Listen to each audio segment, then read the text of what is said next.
Welcome to the Celestial Saga channel. They sent the best assassins in the Empire to destroy one human mechanic. But instead of a battle, they found themselves in a workshop where their state-of-the-art technology became tools for repair. How did this happen? Watch to the end to find out. Admiral Spencer Blackwood stood tall on the bridge of the Dominion's flagship, his forearms tightly crossed over his armored chest as he gazed at the holographic display ahead. The War Council, a gathering of the most brilliant military minds of the Zarin Empire, sat in an oppressive silence, each of them processing their latest crushing defeat at the hands of the humans. Another battle group lost. Blackwood's voice, heavy with the weight of 17 consecutive failures, echoed through the room. 12,000 warriors, 300 ships, utterly defeated by a species that hadn't even mastered faster-than-light travel yet. Strategic Commander Evelyn Hart cleared her throat, her mandibles clicking anxiously. "The humans are remarkably resourceful, Admiral," she spoke, her voice tinged with unease. "They've managed to reverse engineer much of our advanced technology, and their ability to adapt is unparalleled." "Resourceful," Blackwood spat the word, as if it were poison. "They're using mining equipment as weapons. Just last week, they wiped out one of our fleets using something they call a garbage compactor." With a furious slam of his fist on the table, several of his subordinates flinched, startled. Thorne Morrow, the war tactician known for his unconventional strategies, leaned forward. "Perhaps we've been approaching this the wrong way," he mused thoughtfully. "Our large-scale assaults haven't been successful. The humans are masters at using our own momentum against us. We need something more precise." The holographic display flickered, revealing a remote repair station drifting in the asteroid belt of the Sol system. Intelligence indicates that this station is crucial to their defense network. It's where they modify and upgrade a lot of the technology they've stolen from us. But more importantly, Morrow's eyes gleamed with anticipation. It's isolated with a minimal crew, ideal for a targeted strike. "And why should we believe a small strike would succeed where our entire armadas have failed?" Blackwood questioned, his voice sharp with skepticism. "Because we'll send in the Shadowblades," Morrow answered calmly. The mention of the Shadowblades caused an immediate ripple of tension across the War Council. The Shadowblades, the Empire's most elite special operations unit. Warriors who had toppled governments, assassinated planetary leaders, and shifted the course of galactic history without leaving so much as a trace. "They're too valuable to waste on humans," Liam Hawke objected, his voice laden with concern. "We've already squandered everything else," Blackwood shot back. "The Shadowblades have never failed a mission. Not once. One team, 6 warriors. They go in, destroy the station, and disappear. It'll show the humans that they're not invulnerable." Archer Gray studied the hologram, observing the station's slow rotation. It looked insignificant, just another piece of human scrap metal hastily pieced together into something functional. Yet according to intelligence reports, this very station had been responsible for at least 3 of their recent defeats, upgrading human ships with deadly new capabilities. "The crew complement?" Gray asked, his tone measured. "That's the beauty of it," Morrow grinned, revealing his sharp teeth. "Our latest intel shows there's only one permanent crew member, a human mechanic by the name of Casey Torres. The rest are automated systems and repair drones. A single human against the Shadowblades?" Blackwood raised an eyebrow, a glimmer of hope flickering within him for the first time in weeks. "Make it happen," he ordered. "But Morrow, if we fail, if we lose the Shadowblades to a lone human mechanic, I will personally cast you into the void." As the War Council broke up to prepare for the mission, none of them noticed the subtle, knowing smile on Liam Hawke's face. She had already read the full intelligence report on Casey Torres, including the unofficial nickname given to her by both allies and enemies, the Wrench Witch of Ward Station. But why spoil their optimism? They would find out soon enough. Captain Damian Cross stood at the back of the dropship's hold, watching his team prepare for the mission ahead. They were the finest warriors the Empire had ever produced, each a perfect fusion of genetic engineering, cybernetic enhancement, and relentless training. Their mission was simple, he growled through his helmet's voice modulator. "Breach the station, eliminate the human, plant the charges, and extract. No witnesses, no evidence, no failure." "Ghost 3, how's the phase shift armor final check?" Cross asked. "Minimal security systems, primitive human tech. Should be able to bypass everything easily," Serafina Brooks answered, her voice filled with confidence. "Don't get cocky," Jasper Cole warned as he adjusted the power cells on his particle disruptor. That's what the 12th Fleet said before they got reduced to scrap. Aurora Knight and Julian Storm synchronized their neural links, their movements becoming flawless mirrors of each other. The twin warriors were living weapons capable of processing combat data at speeds no computer could match. Shadow 6, the antimatter charges are good to go, Cross inquired.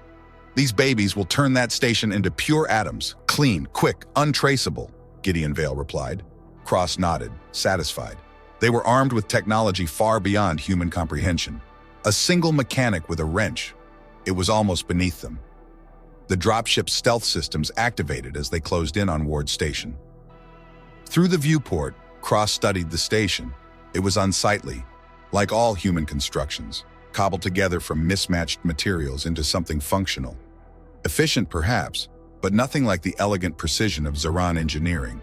Remember, Cross spoke one last time to his team, this human has never encountered anything like us. We are the Empire's sword in the darkness. We are death itself. Suddenly, Serafina Brooks's scanners beeped. Captain, detecting unusual energy readings from the station. Threat assessment is unknown.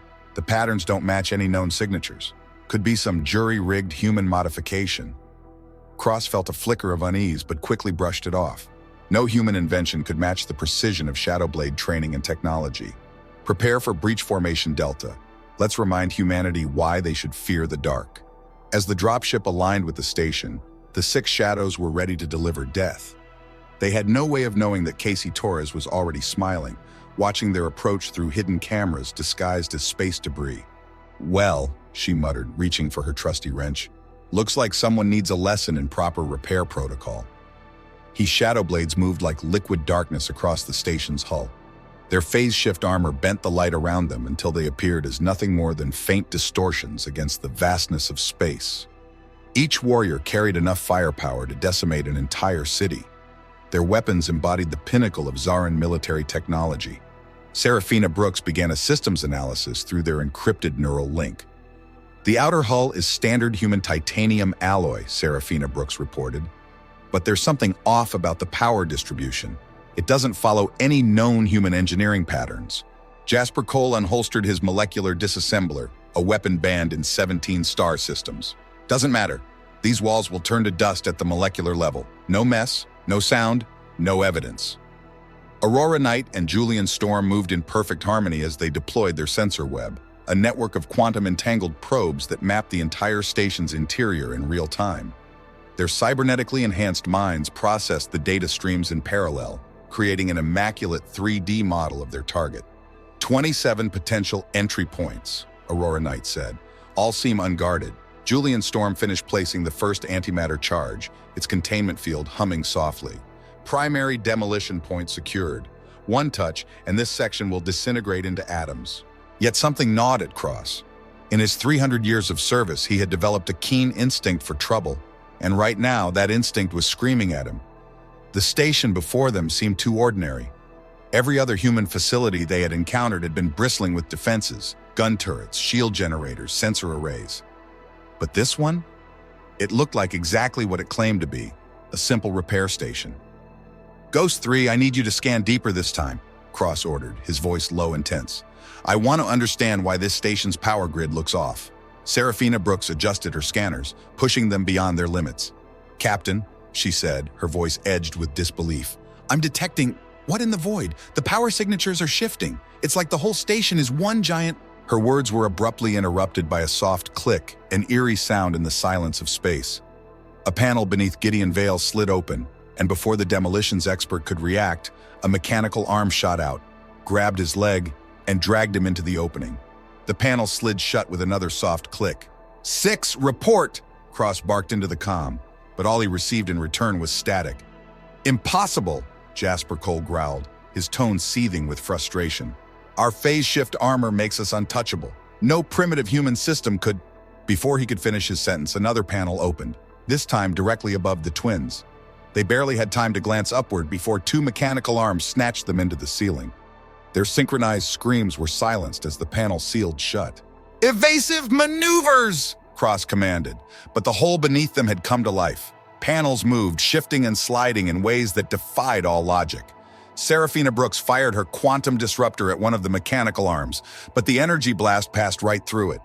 Holograms! she gasped, her voice laced with realization. But then, where are the real ones? Just as the question left her lips, the real arms emerged from what had seemed like solid hull plating, grabbing her from behind. She vanished into the station's inner workings as though she had never existed. Cross and Jasper Cole found themselves back to back, weapons raised, scanning for threats. The station's hull now rippled like water, with panels sliding and shifting in ways that shouldn't have been possible. "What kind of mechanic are we dealing with?" Jasper Cole whispered, the weight of the situation sinking in. Then they heard a new sound filling their comms. A human voice, unmistakably female, with a Texas accent. Well, welcome to Ward Station, boys." Casey Torres's voice rang out cheerfully. "Looks like y'all could use some mechanical adjustments." The floor beneath their feet became liquid, and the last two shadow blades learned, in the hardest way possible, that in space, no one can hear you curse in 17 different alien languages. The shadow blades found themselves unceremoniously deposited in what appeared to be a sprawling workshop.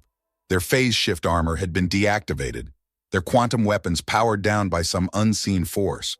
Tools of all kinds lined the walls, some human, some modified alien tech, and others that defied any clear classification. In the center of it all, sitting comfortably on what appeared to be an alien throne crafted from a Zarkan command chair, was Casey Torres. She wore oil-stained coveralls, rugged work boots, and a tool belt packed with enough equipment to build or dismantle an entire starship. Her dark hair was pulled into a practical ponytail, and she casually tossed a massive wrench from hand to hand.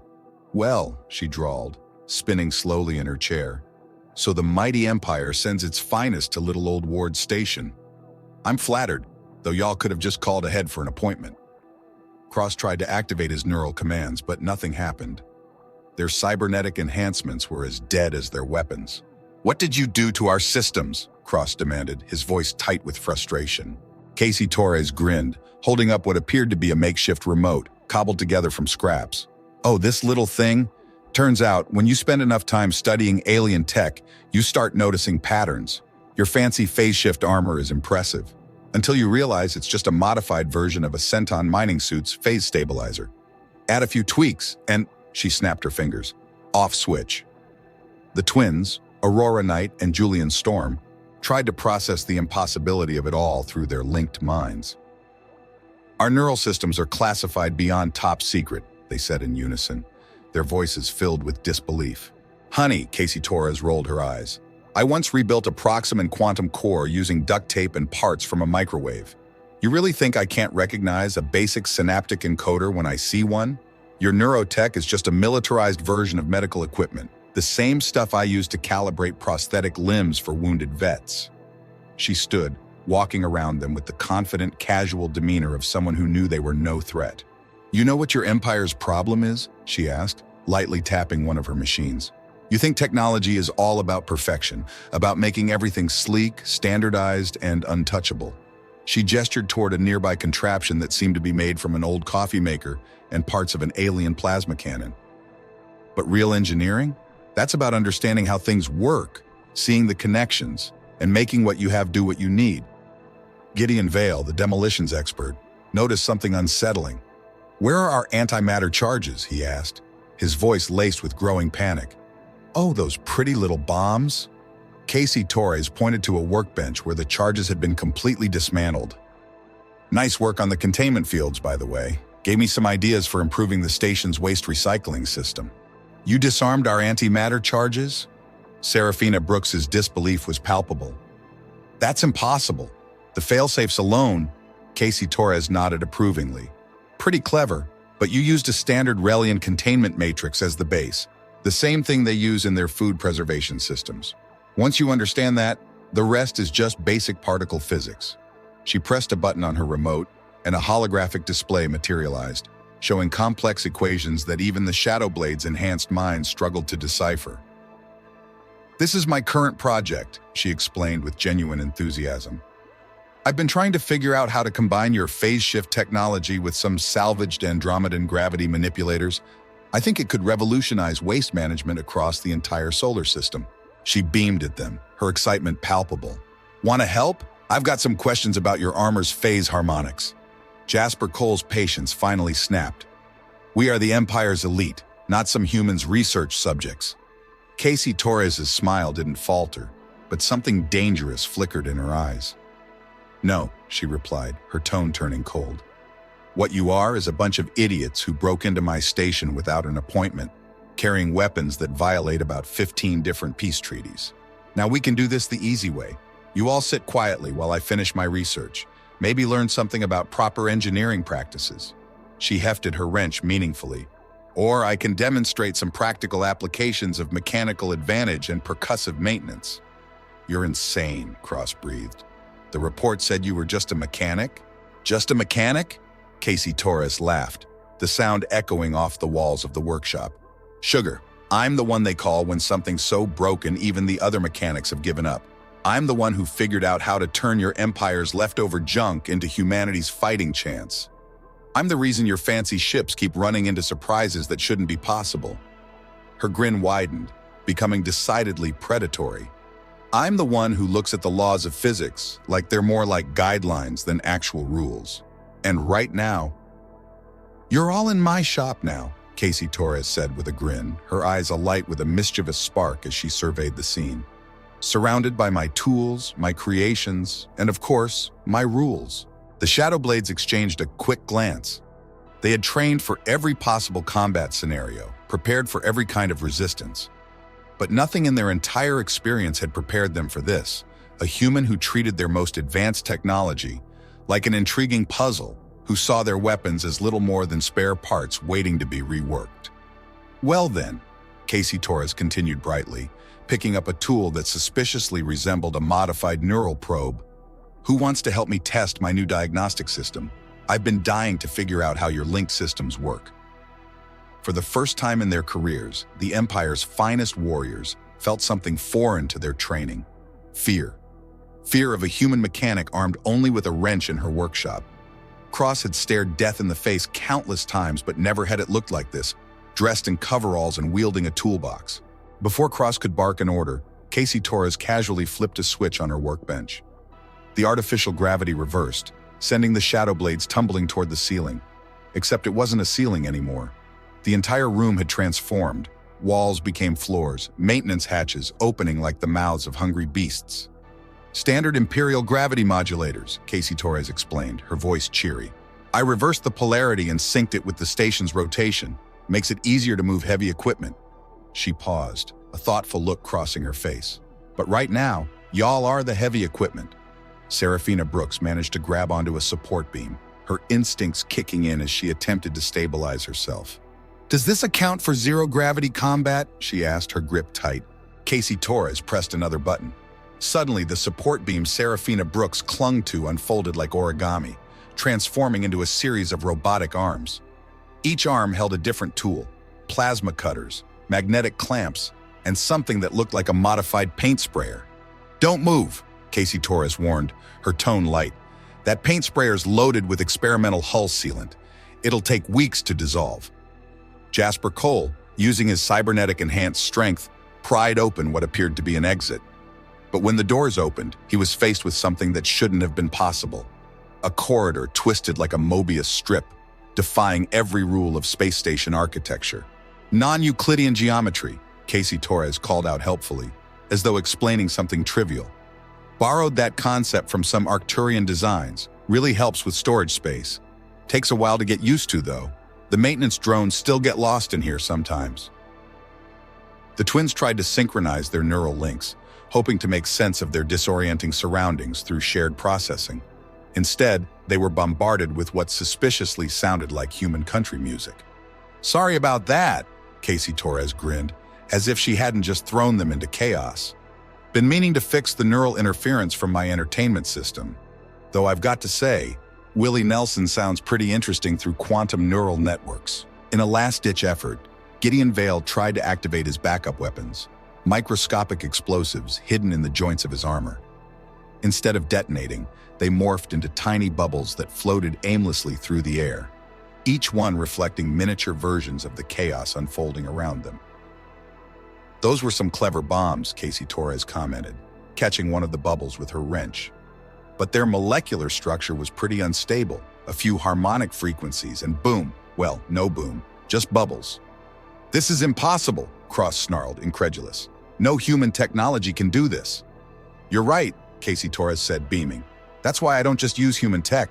This station has bits and pieces from 12 different alien civilizations, plus some stuff I cobbled together during boring night shifts.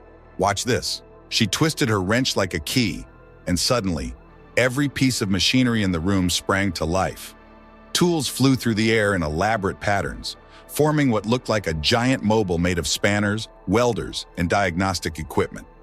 The shadow blades found themselves caught in a complex dance of mechanical precision, passed from one automated system to another like parts on an assembly line. "Stop this!" Serafina Brooks shouted.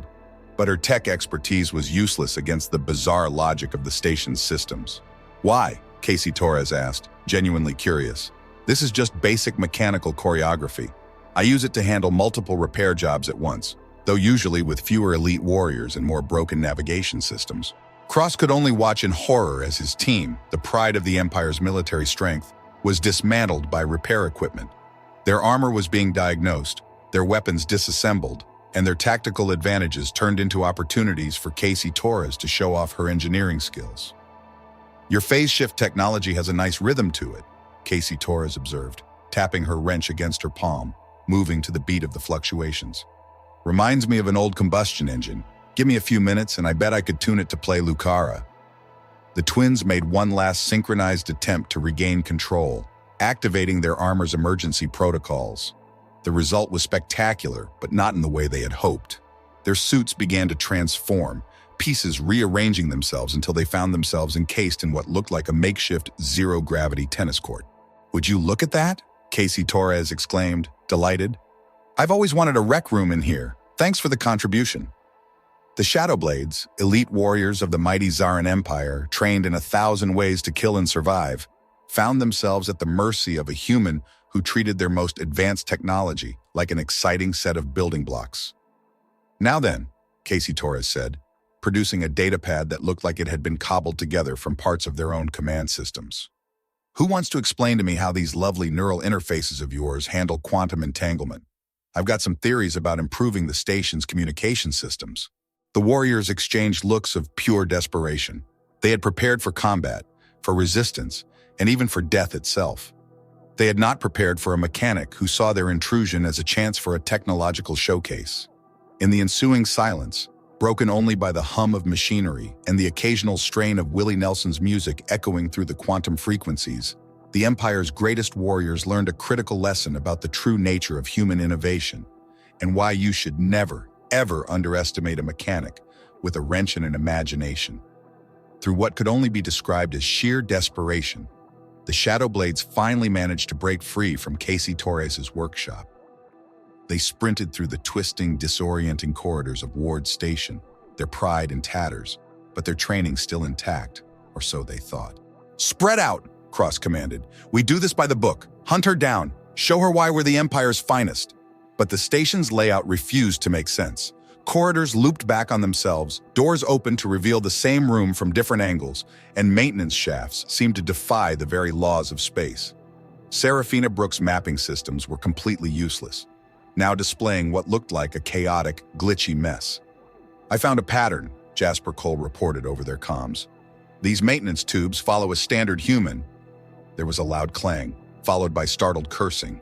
The warriors rushed to Jasper Cole's location, only to find an empty corridor and a small repair drone, whistling innocently as it buffed the floors. "I mean, really?" Casey Torres' voice echoed from hidden speakers, her tone dripping with amusement. Casey Torres was having the time of her life. "Did y'all really think I wouldn't have backup systems?" she asked, her voice dripping with amusement. "This whole station's one big repair system, and right now, you're all filed under needs maintenance." The twins tried to move in perfect synchronization, their neural links scanning for any sign of traps. They rounded a corner and found themselves face to face with a strange sight, a modified coffee machine. "Is that brewing something?" Aurora Knight asked, narrowing her eyes. "Looks like standard human caffeine preparation," Julian Storm confirmed. The coffee machine burbled happily, then sprayed them with what was definitely not coffee. The liquid instantly hardened into foam that their sensors quickly identified as emergency hull patch compound, extra strength. "Sorry about that," Casey Torres called out from somewhere nearby, still tinkering. I'm still working on the coffee recipe, though I've got to say, y'all make excellent test subjects for my quick-dry sealant. Gideon Vale, trying to redeem himself, discovered what looked like a weapons locker. Got something standard human armaments, he said, reaching for the locker. As it opened with a simple touch, he found only a single wrench with a note attached. Nice try, but this is my favorite wrench. Touch it and find out why. He didn't touch it. Serafina Brooks found herself in what appeared to be a normal storage room. This looks promising, she said, glancing around at the simple layout. No obvious modifications.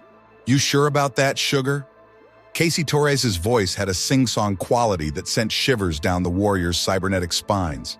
Because I'm looking at my readouts, and you're actually in the waste recycling processor. The walls, now not walls, began to shift and reveal themselves as thousands of tiny repair drones. They rearranged themselves into a perfect replica of a storage room. Serafina Brooks' scream of frustration was cut short as the drones reorganized into a rolling wave that carried her away like a surfboard on a mechanical ocean. Cross found himself in what had to be the station's main control room. Screens displayed various systems, all running with perfect efficiency. In the center was Casey Torres' chair, empty but slowly spinning. Getting warmer, Casey Torres commented as if nothing unusual was happening. But you might want to check your armor's temperature gauge. Cross glanced at his heads-up display. The temperature reading was climbing rapidly. Fun fact, Casey Torres continued, your phase shift armor works by vibrating molecules at specific frequencies. Change those frequencies just a bit, and suddenly, you're wearing the galaxy's fanciest space heater. The elite warrior dove through a doorway just as his armor began to steam, only to find himself back in the workshop where they had started. But now, all the tools were floating in a zero-gravity ballet, performing what appeared to be a mechanical recreation of Swan Lake. I got bored one day, Casey Torres explained from somewhere above, below, or possibly sideways. Direction had lost all meaning. Figured the tools could use some culture. You know what's really interesting? The resonance frequency of your quantum weapons matches perfectly with the second act's crescendo. The Shadow Blades regrouped, or tried to.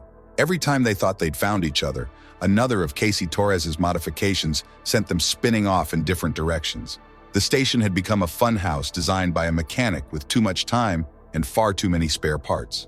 This is madness, Serafina Brooks muttered, picking hull sealant from her armor. We're the Empire's finest warriors, and we're being toyed with by a human with a wrench. Casey Torres chuckled. Helpfully, I'm using at least 7 wrenches right now, 8 if you count the one I modified into a quantum harmonizer. Speaking of which, the station's lighting shifted, and suddenly, the warriors could see their own internal systems projected onto the walls. Every cybernetic enhancement, every piece of classified technology, laid bare like a technical manual. You all have some beautiful engineering in there, Casey Torres commented appreciatively. Shame about all the military applications, though. I could do so much more with it. For instance, the twins found their neural link hijacked, suddenly sharing thoughts with the station's coffee machine. Wraith 2's molecular disassembler reassembled itself into what suspiciously looked like a disco ball. Gideon Vale discovered his backup explosives had been replaced with what his sensors identified as emergency party streamers. Fear, an emotion they were engineered to suppress, began to creep into their minds. They weren't hunting a human mechanic anymore. They were rats in a maze built by someone who saw their most advanced technology as raw material for her next project. Now then, Casey Torres' voice carried a note of genuine enthusiasm. Who wants to help me test my new artificial gravity dance floor? I've been working on combining Andromeda propulsion theories with Earth's breakdancing techniques. The Empire's greatest warriors huddled together in what they hoped was a corner, wondering if anyone had ever survived death by engineering. After what felt like hours of mechanical torment, the Shadow Blades found themselves back in Casey Torres' workshop. But this time, there was nowhere left to run. Every piece of their advanced technology had been reduced to spare parts or repurposed into increasingly improbable machines. Casey Torres sat on her throne of salvaged alien tech, still tossing her wrench from hand to hand. Well, now that was fun. Got some great data on your systems. Really looking forward to seeing what I can build with all these lovely new parts. Just kill us and be done with it, Cross growled, his pride thoroughly dismantled along with his weapons. Kill you? Casey Torres looked genuinely offended. Why would I do that? Do you have any idea how hard it is to find test subjects with your level of cybernetic enhancement? She grinned. Plus, you all seem to be pretty good dancers once you got into the rhythm of my gravity fluctuations. The twins, their neural link now broadcasting a chaotic mix of country music, Andromedan chants, and opera, slumped in defeat. "What are you going to do with us?" Cross demanded. "Well, I was thinking." Casey Torres stood up and walked around her captive audience, her voice contemplative. "Your empire's got all this amazing technology, but you're using it all wrong. Take these neural interfaces." She tapped the twins' helmets with her wrench. "Imagine using these to help stroke victims recover, or these phase shift systems." She gestured at their disabled armor. "Perfect for search and rescue in unstable environments." Serafina Brooks, now covered in 3 different types of experimental hull sealant, looked up. "You want us to help you repurpose military technology? Give the lady a prize." Casey Torres beamed. "See, that's humanity's real strength. We don't just take things apart. We put them back together in new ways their original makers never imagined." She pressed a button, and a holographic display sprang to life, showing dozens of blueprints. The Shadow Blades recognized their own technology, but transformed, reimagined, combined with human ingenuity in ways that simultaneously impressed and terrified them. "So here's my offer," Casey Torres continued, her voice light.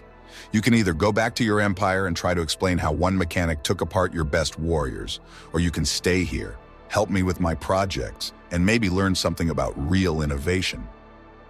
"You're insane," Wraith 2 said, but there was a tone of grudging admiration in his voice. "Nah, just creative," Casey Torres replied with a grin. Speaking of which, she snapped her fingers, and all their disabled equipment floated up into the air, moving like puppets on quantum strings. "I think your phase shift technology would work perfectly in my new automated repair system. Want to help me test it?" The Shadow Blades, the Empire's elite warriors, exchanged uncertain glances. Their mission had been an utter failure. Their most advanced weapons had been dismantled, reimagined, and turned into something resembling the musical instruments. And now, their captor, a mere human, wanted to teach them how to fix things. Cross, leader of the Empire's most prestigious unit, did something he never thought he'd do. He laughed. "The Empire will never believe this report," he muttered, shaking his head in disbelief. "Oh, don't worry about that," Casey Torres said, holding up their mission recorder, now modified with various suspicious additions. "I made a few enhancements to your documentation system, added some features, a music player, holographic replay, and a zero-gravity popcorn maker." As if on cue, the device released a cloud of perfectly popped kernels that floated around the workshop. Casey Torres raised an eyebrow. "So what do you say? Want to learn how a real mechanic gets things done?" Staring at their disassembled weapons, repurposed armor, and the seemingly impossible modifications made to the station around them, the Empire's greatest warriors made a collective decision. Sometimes the only way to win was to admit defeat, and perhaps learn how to turn a quantum disruptor into a coffee machine along the way. "Great!" Casey Torres clapped her hands with enthusiasm. "First lesson, proper tool maintenance. Who wants to help me calibrate these gravity wrenches?"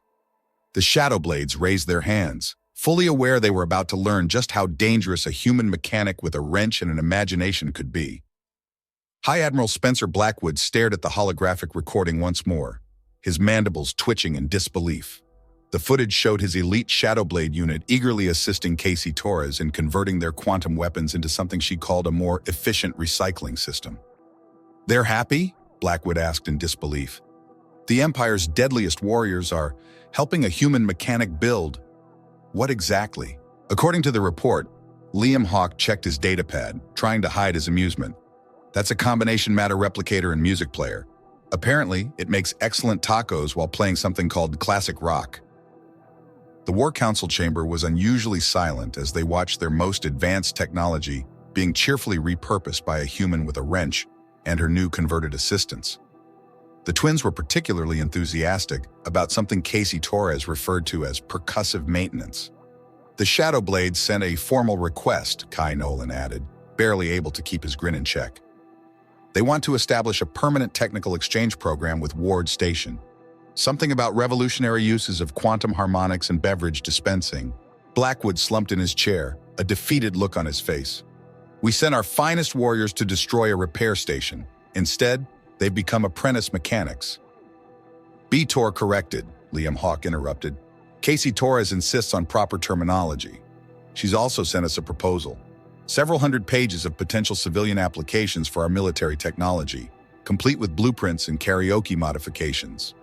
The recording showed Casey Torres enthusiastically teaching Damian Cross how to convert a phase shift generator into what she called the galaxy's fanciest toaster.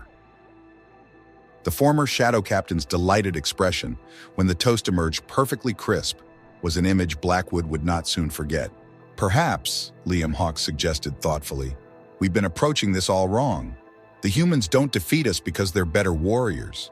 They beat us because they see possibilities where we see limitations.